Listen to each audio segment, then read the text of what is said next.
Hi everyone, this is a demo of Drupal 8 CI. It's a repository that I've been working on lately. Let me open it here. Uh, the goal of this repository is to have a one-line installer to easily add CI to your project. It's something that I get to do a lot when I work on Drupal projects, and I used to use Jenkins a lot and I loved it, but I still love it, but it takes me a lot of time to set it up and from scratch. And I wanted to save that and work it and start working from something that I could reuse easily from project to project. So Andrew Berry and myself, we worked on this. Andrew Berry maintains another repository called Drupal Tests that is for isolated modules in repositories or contributed modules in Drupal.org, and it works great. While I've been working on this project, which is oriented to full Drupal 8 projects. So adding this to a Drupal project, the only assumption is that you're using Composer Drupal project for it, because it has a predefined structure and that this project relies on. Installing is just a matter of running this command from the root of your project locally. Assuming that you've done this already, I'm going to show what the integration looks like. Here I have just upgraded Drupal 8 on I have this demo repository called D8CI demo. It's on my GitHub account. It's like a working demo of this other project I just mentioned. It includes the CircleCI integration and all the CI, and it's just to show how it works. So now that I mentioned CircleCI, I'm gonna show the dashboard. CircleCI is task runner and continuous integrations web software. It's not free, but I still haven't found any barriers to the sort of stuff that I do, both locally and with clients. If you pay, you get more power. Let's say more CPUs to get your work done. But unless you're doing something crazy, I think you should be able to go just starting with the free version. So this is the dashboard for the sample Drupal 8 site that I have. You can see that there are some jobs that failed, some other are passing. I have set up a workflow here where there are 4 jobs that run at the same time when something gets pushed to the repository. One of the jobs checks coding standards, the other one runs BHA tests and also updates the database and imports configuration. We also check coverage by tests, and we also run unit and kernel tests. So let's kick this off. So as I said, I just updated, I think I updated Drupal 8.3 to 8.4 here. I just went through database updates, and I got a few changes here. The last thing I want to do is I'm gonna export configuration because these database updates have changed it, and ideally everything should pass in CircleCI, and that's what I'm going to verify. So let's export let's export configuration. Actually no, I'm gonna make 3 different commits, one for the updated composer log, another one composer log plus these changes, which are core changes, and then another one for the exported configuration, just to have different commits with different data. So I'm gonna commit I'm gonna commit composer log file. I got a dummy dump database there that I definitely don't want to commit, so this is why I'm being cautious. Composer log git add whatever is with dots. Okay, good. I have committed the dump. I'm gonna commit that.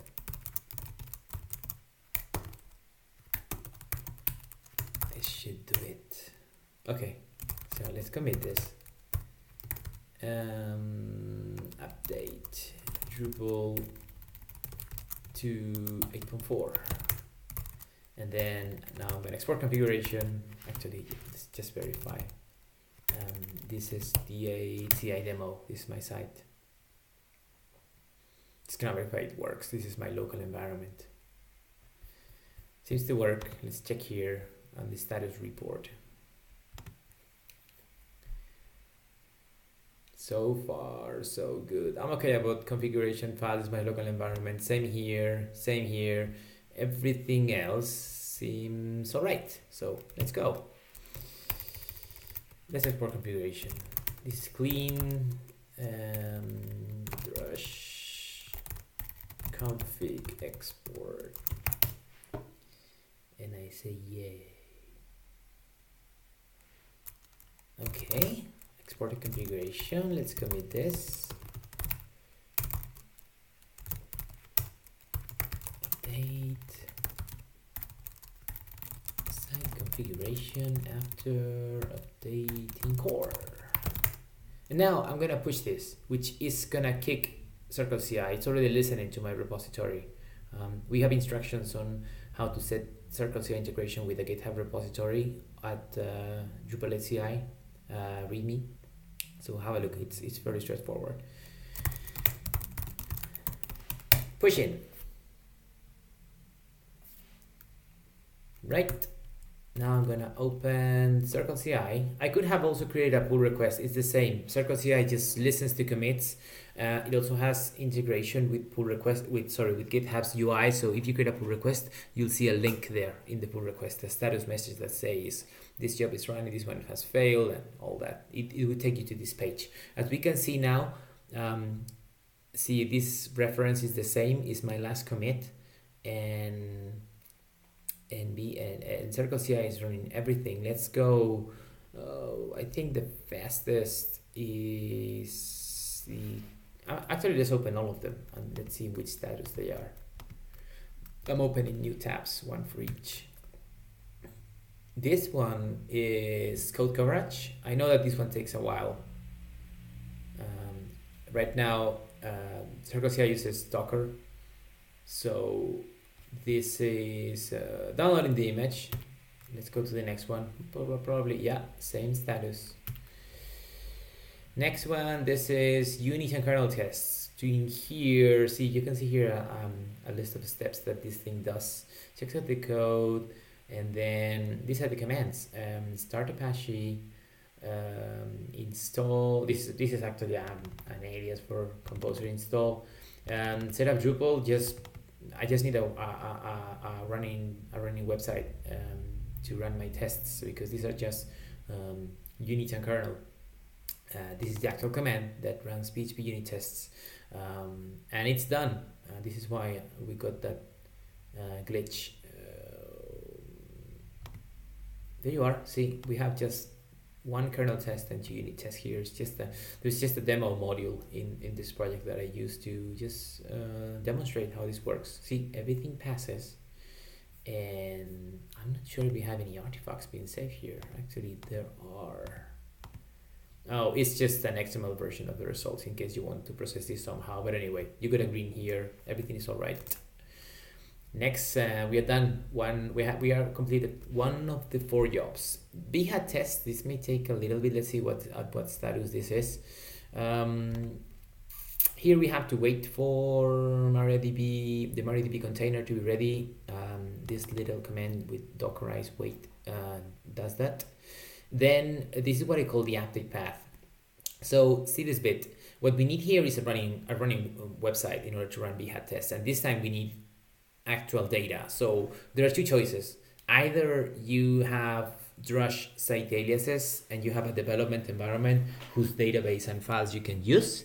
CircleCI supports SSH keys, so you could, for example, create a special account that has access to the development environment and place the keys there on the CircleCI. You see this icon at the top right corner.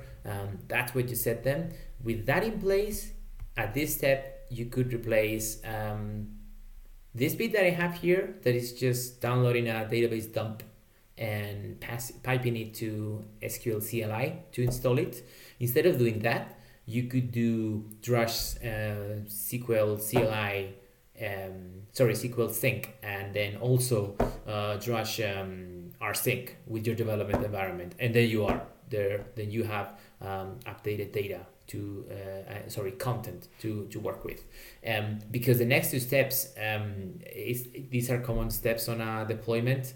They're actually the very minimum steps you need to do for a deployment. First, you update the database, right, and then you import configuration.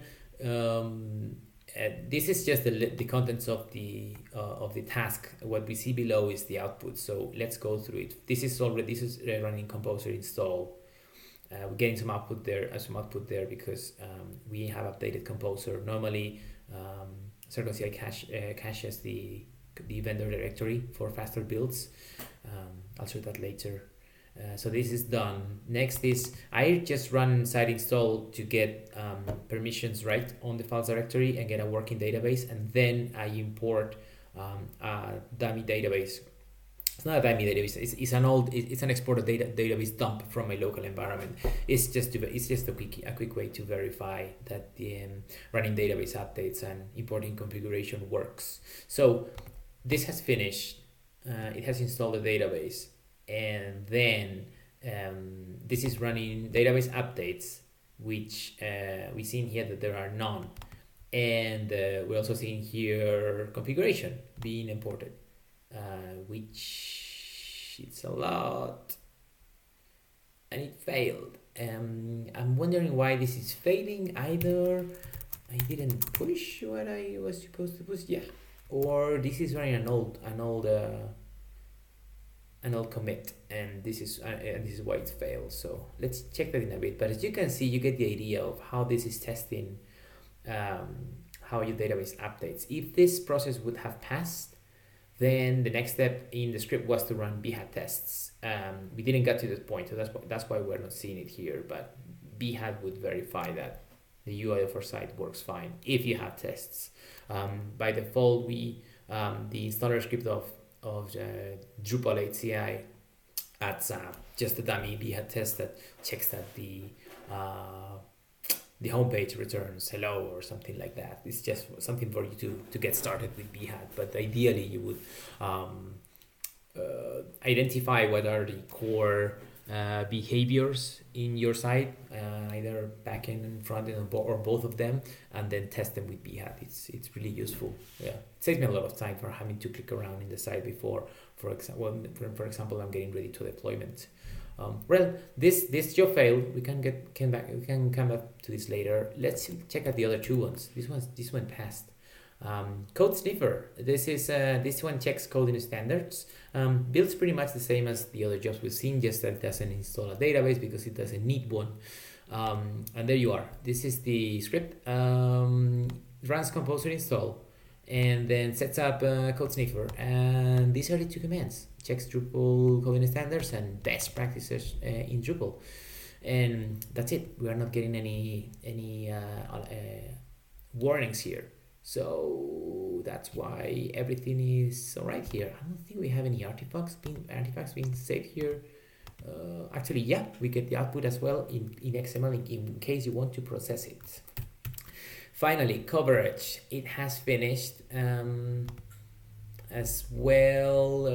More or less the same process. Composer install, create a couple directories to store reports, and then this can be a lengthy process, so that's why I have set up a timeout. Otherwise, this is something that would happen to me on Jenkins, that the job would never finish.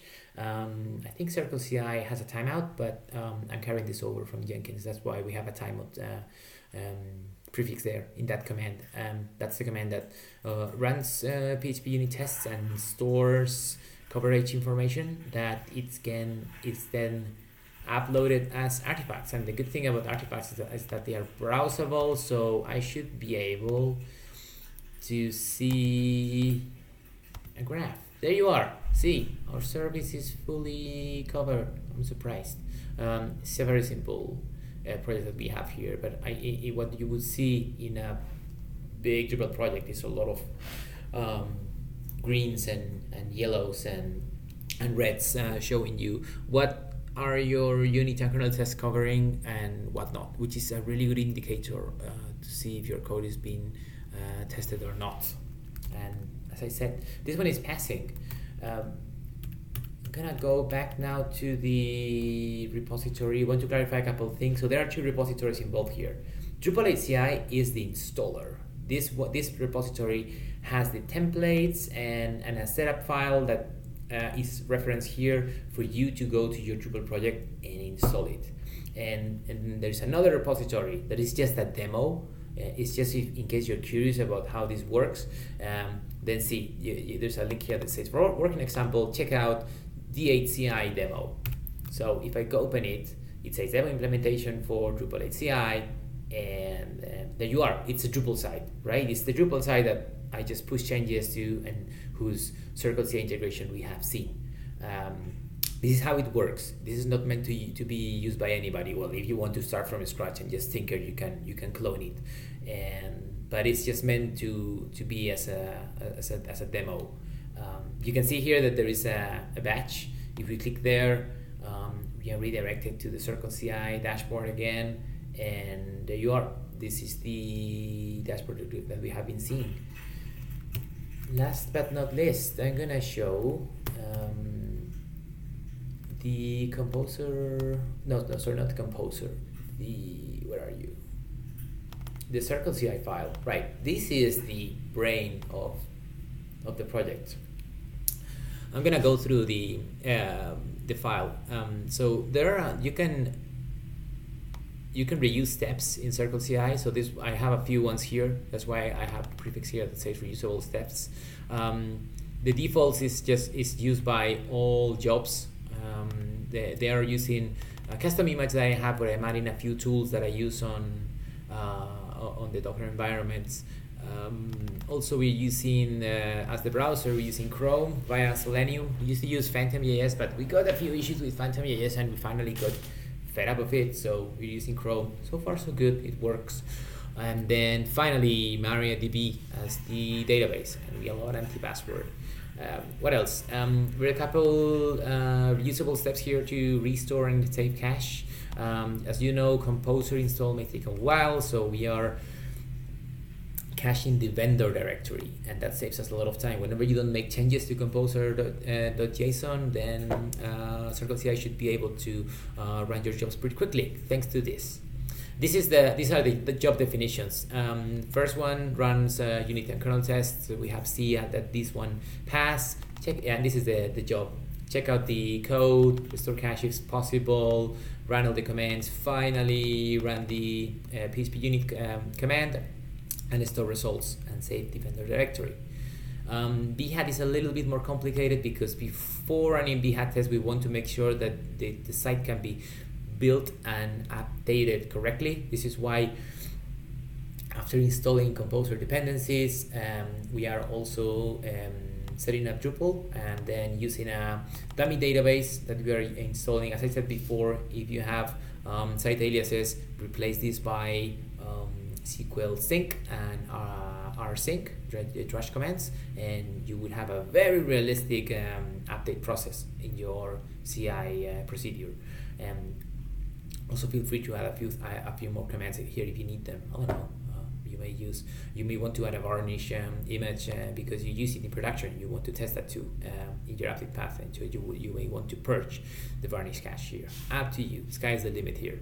And finally, we are running. Once this is running, and if it works, it didn't work in our example, but I just wanted to show the status of things, so I'm not very concerned about that. Then we run Behat tests. Then next job is the code sniffer. Same process as the unit and kernel tests. We are not installing a database, and here's how we run them. And we also store the results. And then finally, code coverage is pretty much the same as running unit tests. It's just that it's using a few more options to generate reports, one in XML, one in HTML. The HTML is the one we saw before in the browser. And then finally, we define these jobs that we tell CircleCI what are the jobs that are available, and we define a workflow. This is what lets us run the 4 jobs in parallel. It also has some cool features, like for example, if I don't want, if I don't want to run the code coverage jobs, if unit and kernel tests are failing because this job is gonna fail, then I could enter here another line that says, for example, I make it the syntax wrong, but it's something like this: depends, and then run unit kernel tests. You get the idea. So and there are way more features here. You can do a lot of stuff with the workflows, but so far I'm just explored this particular setup. So I'm gonna. At the time of this recording, I haven't published an article yet on this. I plan to do that now. In the meantime, have a look at this repository. Let me know if you like it. Try it in your project. Contribute, submit pull requests. I just test this locally, tinkering with Drupal, but I would love to get actual data from people who are using Drupal for real projects and get some real life experience. So that's it. Thank you.